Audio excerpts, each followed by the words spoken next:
Welcome to Beyond the Page, the official podcast of Choice, the magazine of professional coaching, where we bring you in-depth insights and in-depth features that you just won't find anywhere else.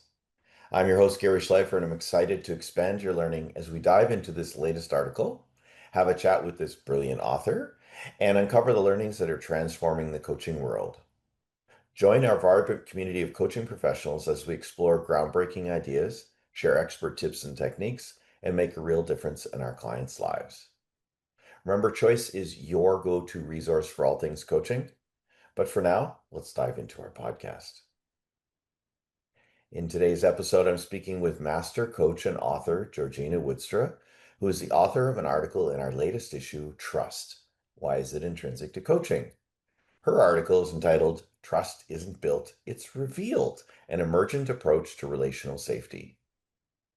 A little bit about Georgina. Of course, she is a master certified coach, as I mentioned. She also holds an ACTC, which she's going to tell us about. She's an author and leading voice in shaping team coaching as a profession. As the founder of Team Coaching Studio, she champions an emergent approach that taps into the intelligence of the team in the moment. Love that. Her book, Mastering the Art of Team Coaching, is highly regarded in the field. Through her teaching and thought leadership, she equips coaches to work courageously in complexity. Georgina, thank you so much for joining me today. Thank you, Gary. Thank you for having me. It's a pleasure to be here and to have a chance to connect with you and talk about trust and working with teams. Yes, and thank you because I think you were one of the few people that submitted an article that had anything to do with teams. And I'm really glad that it was you, considering you hold the ACTC, which is the Yeah, the accredited certification in team coaching. there I we think that's go. It's right. the International Coaching Federation's Yeah. certification for team coaches. So congratulations on that. But I mean, you were already a thought leader in this. That must have been kind of easy for you to get in on that one. So, Well, you never know what they're really going to assess for, and it was a new certification, so mhm. that in the first round, the pilot program was a bit clunky as things are in a pilot, but we got there, and it was a great learning. I got some good insights out of it too, so I strongly recommend it for any team coach out there. Yeah, well, thank you. So I guess it was kind of easy for you to consider writing for us when it came from that aspect, and also your emergent conversation. So I want to dive right in because when I was rereading Sure. it, I was like, and I want to say this quote from the article, just for those who are listening and haven't may not have the article or have read it. This article explores what it means to cultivate team trust in teams, not by teaching it but by enabling it to emerge. So tell us more about that. That it isn't built, it's you say it's not built, it's revealed. What does that mean? Well, I'll start by saying that oftentimes when I get asked to coach a team, somebody calls me up or sends me an email. But the story is something like, we've hired the best people. They really are some of the best people in the industry, and they're all star players in their own right, and they're paid a fortune. So why can't they work together? And we need them to be a cohesive team and to work as one team. And we think, frankly, the biggest issue is trust. So this comes up over and over again. And maybe the listener like me, when I started out in team coaching 25 years ago, what I would have done was try and find a book on trust, like Coffee's Speed of Trust, or there's loads of books like that. Try to understand the theory so that I could teach it, and then see if there's a workshop out there or an assessment tool or somewhere I could workshop it with the team. And usually I'd do that, and the team would enjoy the experience, but the peak of the experience was in the workshop, and then the fizzle effect happened, which is when you know Yeah, everything great goes. learning. Thanks. Back to work. Yeah, exactly. It's all gone. It's evaporated as fastly as it was gained, um, and I had the experience that it was a bit like wallpapering over damp walls. It kept coming back. Oh, It was really unsatisfactory. So So my quest really for the last 25 years has been how to create sustainable, lasting transformation in teams. And trust is one area that comes up in nearly every team. So this is it really, which is, instead of running the conventional workshop where we teach a concept about teams and then run about trust, say, and then run exercises, how do we touch into it differently? And that's really what I was writing about in the article. Yeah. Well, you wrote about a story about rebuilding trust in a senior leadership team. So, like, what did you actually do differently? Obviously, it's not teaching. What Mm. did you do that helped shift the dynamic and increase trust? Well, I didn't write much about building the container in the article. I went more straight into the intervention. But the first thing as a practitioner, I always think about with any team, and I see any team as different. I don't believe in these standardized normative models of team. Every team I've encountered over the years has different people, different context, different world they work in, different forces shaping them. So I think about building a container, and by that I mean getting into contact with the team and getting them into contact with themselves. And Gary, so often if you observe a team in conversation, it's like fireworks shooting off in different directions. And contact is the moment when there's an actual encounter, when they meet each other. It's an I thou experience. So when I feel listened to and heard, not just you've summarized back, but when I feel heard, when I feel understood, and when you feel heard and understood, and when we're having a dialogue around the same topic, the same theme, contact happens. So trust in that way cannot be created just by understanding a model. It's built like putting marbles in a jar, as Brené Brown would say.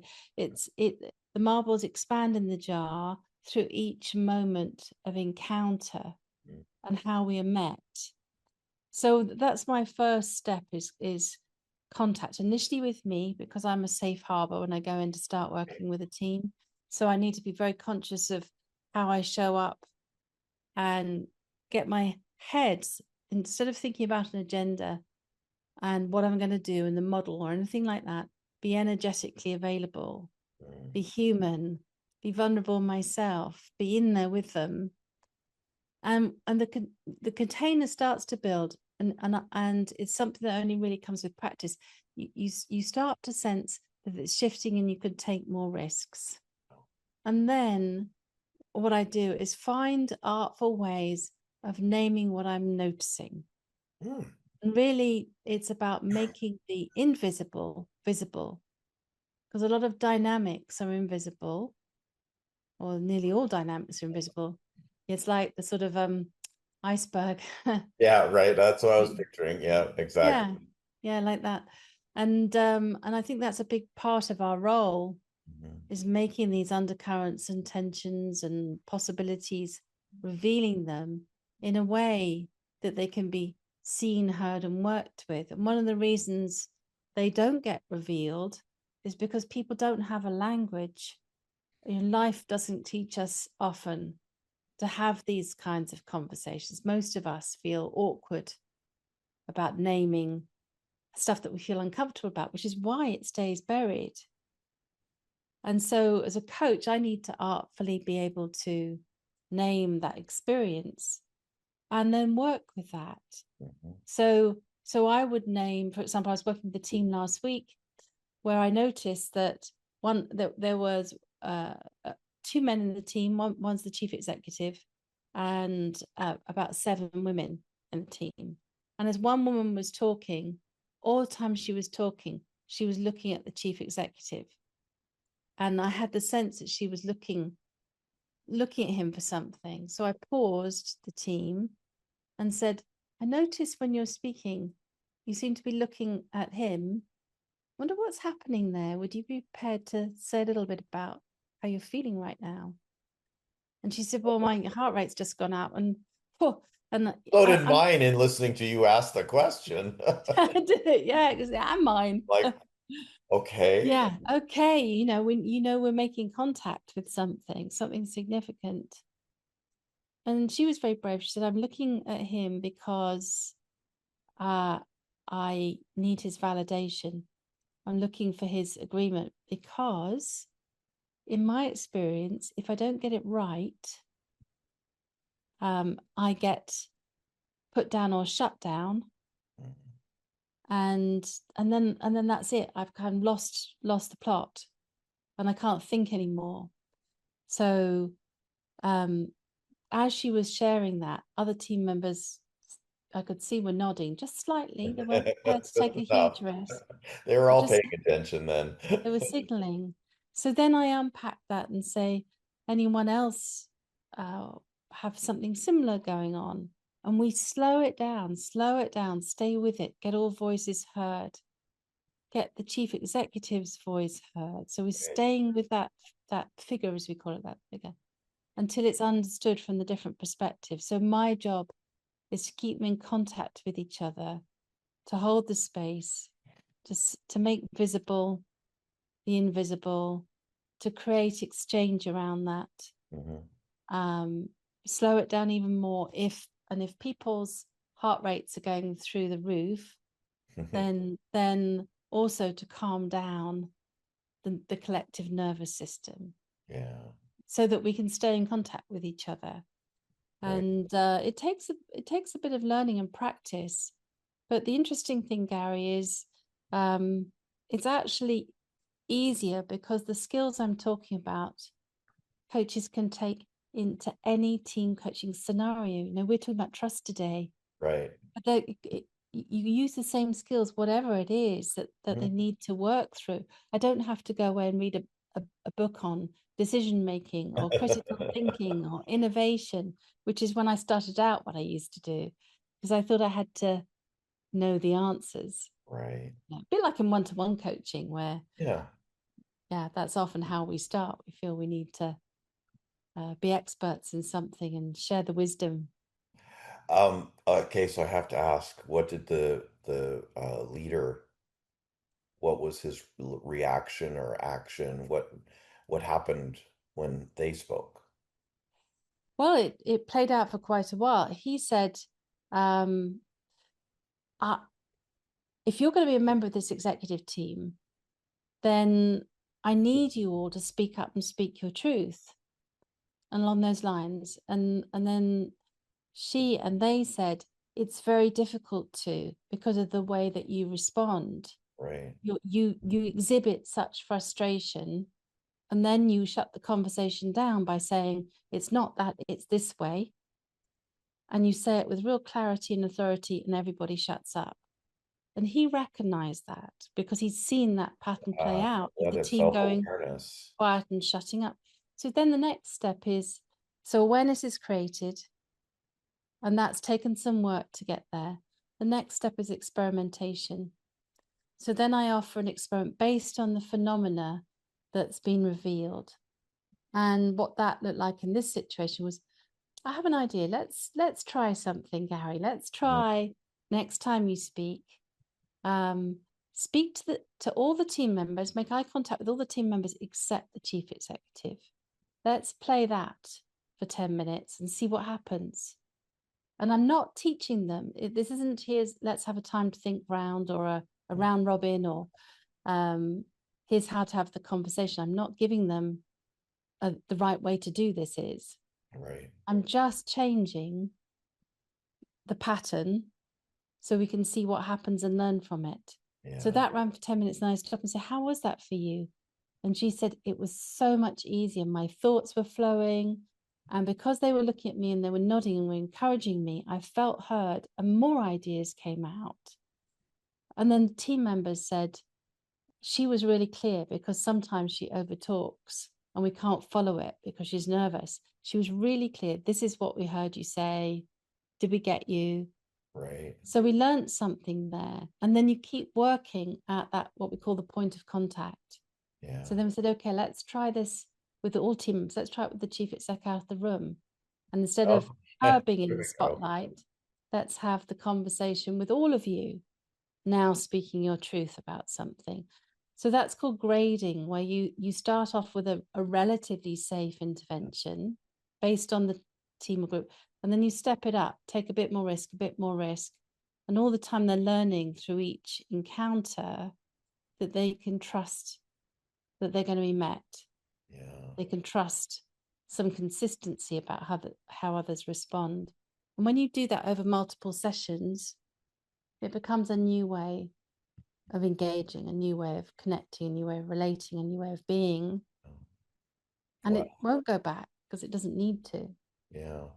What a wonderful example of not only the container that you built and used, but also the emerging of the trust, the way you just guided it and just, I don't even want to say that, but yes, right, helped it, right? Helped it, yes. And, I think one of the principles is that I used to think I had to bring the content. And then the big aha for me was the team itself is the content. Yeah. Yeah. Yeah, same as with a one-to-one client. We're not going into a one-to-one session with a client. I mean, you had a session this morning, you Right. told me, or just earlier today. I doubt you prepared for that session by saying, at 9 a.m., we're going to start with the check-in. Yeah. And then 10 a.m., I'm going to take the client through this self-awareness exercise. Yeah, no. And then 10:30, we'll debrief that. And then, Yeah. yeah, we stay in contact with the client and we follow their lead and work with what they bring, like molding clay. Great. Yeah, Yeah. no kidding. Wow. Thank you. What a great example. And for going beyond the page, what we couldn't fit into the article, you just gave a wonderful example of. So thank you that. When you were saying that, it reminded me of your distinguishing between trust and psychological safety. And I'm wondering how that fits into working for the coach to work with teams. Yes. Yeah. It's one of those things that various practitioners and academics have been quite adamant about distinguishing between. Sometimes perhaps too adamant because they are interwoven.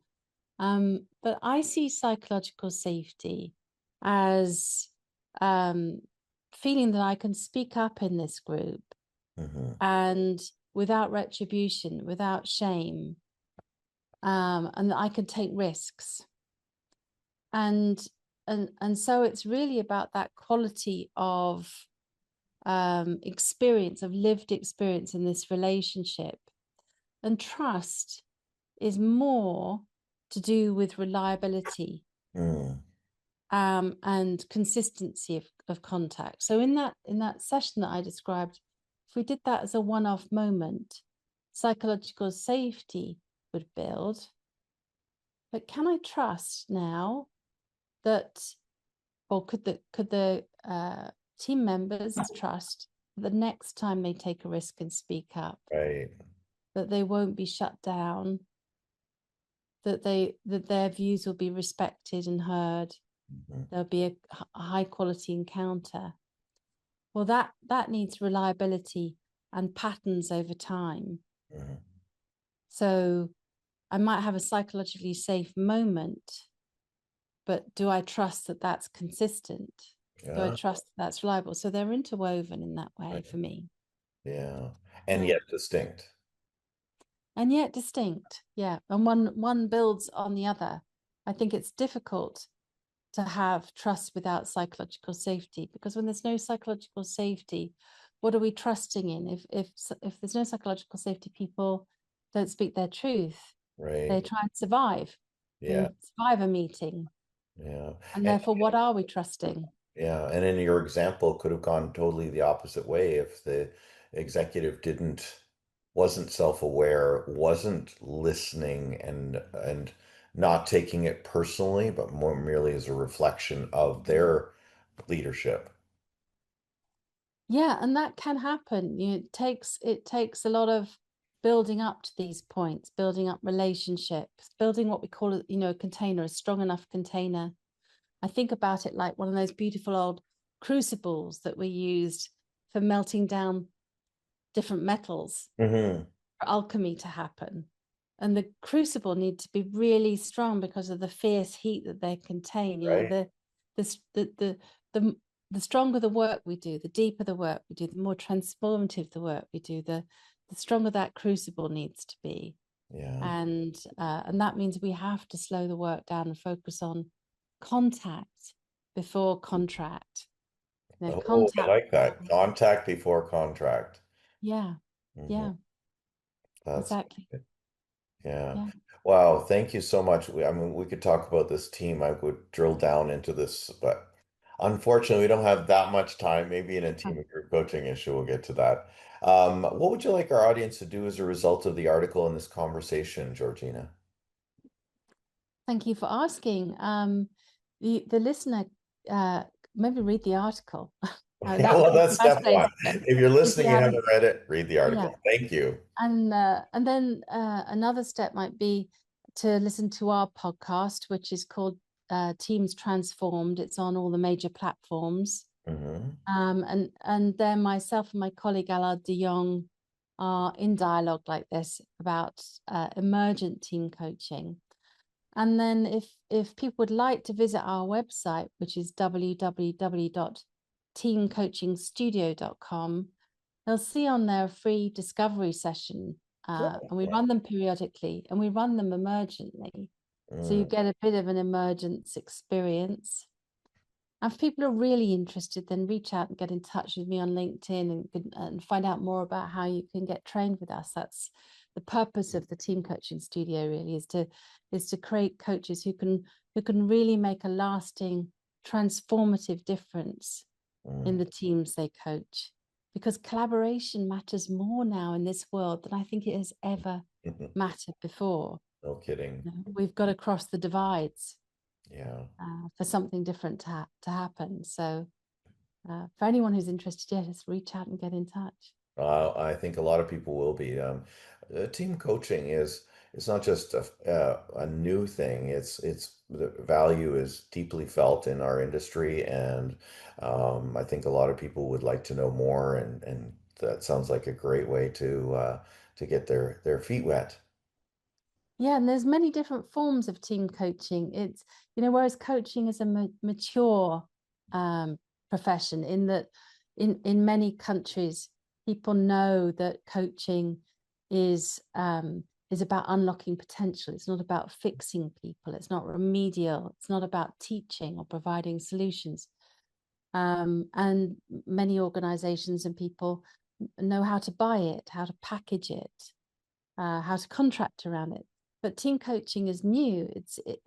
Much newer. It's an emerging profession, and that means many haven't experienced team coaching. Mhm. They've experienced team development workshops, the stuff I used to do. Let's do Yeah, the teaching, personality instruments and uh, combined with a team charter. right? So, so partly we're in a phase at the moment where we're educating um, organizations about what the potential of team coaching is. And as always in an emerging market, it's a bit tricky because there's a lot of people out there saying they're doing team coaching when they're really running a traditional team Workshop, development workshop. right? So clients' experience is that's what they're taught. Team Yeah, coaching is it's a workshop with a personality instrument and a team charter. yeah, So it'll take a while yeah. And yet till you've been doing it for 35 years, so don't tell me it's something new. well, I've been since the turn of the millennium, about 25 years. I've been started coaching in 1993, and then got in about turn of the millennium to team coaching and trying to work out what it actually is for myself. Because at the time there were no books out there, nothing to be followed. I had to scratch my head and work it out. Yeah, we And did, didn't we? I've been doing it for 24 and a half years. At least it was amazing. actually a profession term, Yes. and ICF and all those sort of things were already existing. Well, thank Well, you again. So team transformation, no, hold on. teams transformed. Your website? Oh, Oh, I teamcoachingstudio.com. was on the right track. Teamcoachingstudio.com. reach Georgina Woudstra on LinkedIn. She'd love to hear from you. And especially if you want to know more about team coaching and have an emergent experience, which is really which was predominantly what our article was about. So thanks again, Georgina, for joining us for this Beyond the Page episode. Thank you for having me. I look forward to meeting your readers soon. Well, they've met you, so who knows? That's it for this episode of Beyond the Page. For more episodes, subscribe via your favorite podcast app, most likely the one that got you here. If you're not a subscriber to Choice Magazine and you're watching this video, you can sign up for your free digital issue by scanning the QR code in the top right corner of our screen. If you're listening in listening mode, go to choice-online.com and click the Sign Up Now button. I'm Gary Schleifer. Enjoy the journey of mastery.